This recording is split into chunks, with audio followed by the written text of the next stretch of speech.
Okay, so we're back with a brand new game for Rants Review. This is Who's Most Likely to a Party Game. Let's open this up and check what comes inside.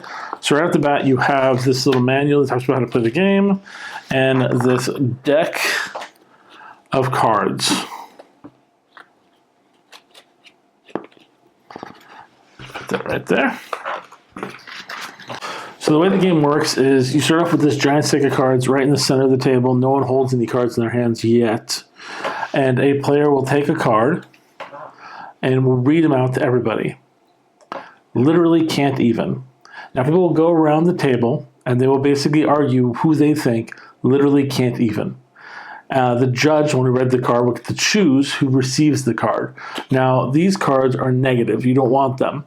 What's going to happen is that when you have 7 of these cards, the first one to 7 is going to end the game and they automatically lose. And then they have to read off all the things they were tagged with about they're most likely to do. You can also play this game in the alternative, in which someone basically plays it positive and wants to get it, in which you basically argue for them. But it's pretty straightforward. So literally can't even. You'll have people around the table going, I can't even, they can't even, this person can't do their taxes, this person can't go and pay their rent on time. You can really argue back and forth on that one. Another good option here is thinks they can freestyle rap. Yeah. You can see that one in a crowd pretty easily. Always falls asleep on the couch. I think that one's mine. Then we have only text and emojis. We all have a couple friends that are like that, right? Has terrible comebacks.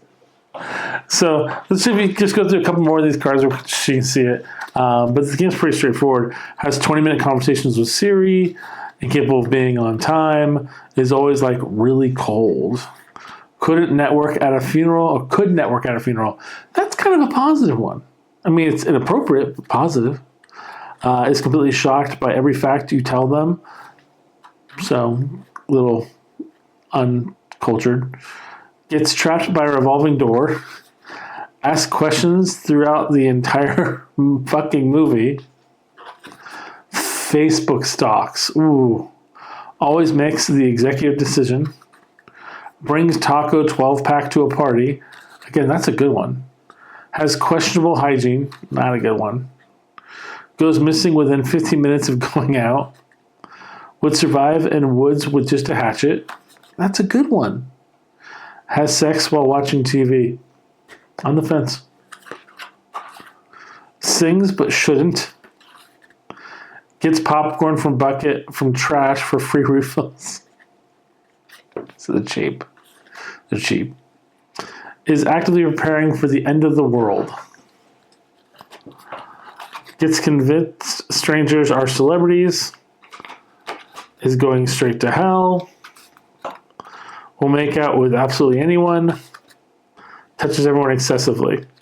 So you can see here there's just a lot of cards you can kind of tag with. Some of them are actually positive, to be honest. Some of them are definitely, okay, most of them, almost all of them are pretty negative. So you can see arguing back and forth between your friends at the table, why you think someone else should go for it. Me personally, playing this game, I'm probably going to do the positive ones. In fact, we might argue that it's a positive or a negative and just swap in the middle of the gameplay.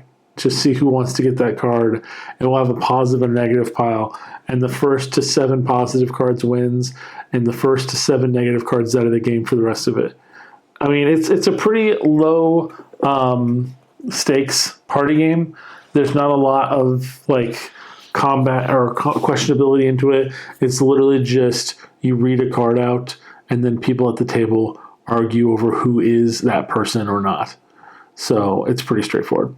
Well, if you guys found this interesting, hopefully you guys maybe pick up this one for your next party game night, and we will see you guys next Friday for our next Rants reviews. Bye.